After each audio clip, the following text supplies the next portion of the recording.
we can pick them up and just do like a packaging. As you can see today, it's our first day of Fianna Cloigheaney Gorma, and we're in Sliabh Dubh today launching our road safety signs that the young people made for the area. We took part in our project and we put together 6 road safety signs, which we put all coming in to Sliabh Dubh. We've got them all made, so today's just about celebrating the work that we've done with them all. How you doing? It's Michael Donnelly here from the Upper Springfield Development Trust. It's great to be down here in Sliabh Dubh today as part of the Fianna Cloigheaney Gorma Festival. Real great buzz and great atmosphere in Sliabh Dubh today, and the important message that we're highlighting is road safety.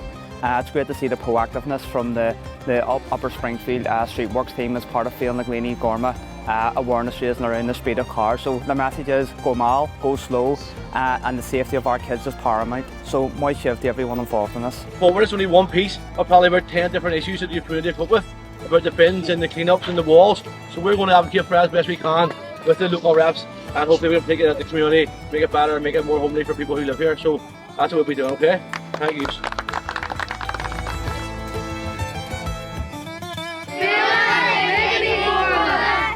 We're up in Newhill Youth Club today on the second day of our Fianna Cloigheaney Gorma events. This is only the start of the amazing events we have running for our young people in the Upper Springfield area. Today we have a Dianchúrsa in Oak happening where young volunteers from Cumann Óige Youth Club are up teaching the young people of Newhill Youth Club a couple of dátheangacha Céilí. Is so ahering and likey to honey me. Louder this time, ready? Today we'll have 3 groups of young people learning their numbers in Irish, learning their name, where they're from in Irish, and even learning a wee song as Céilí.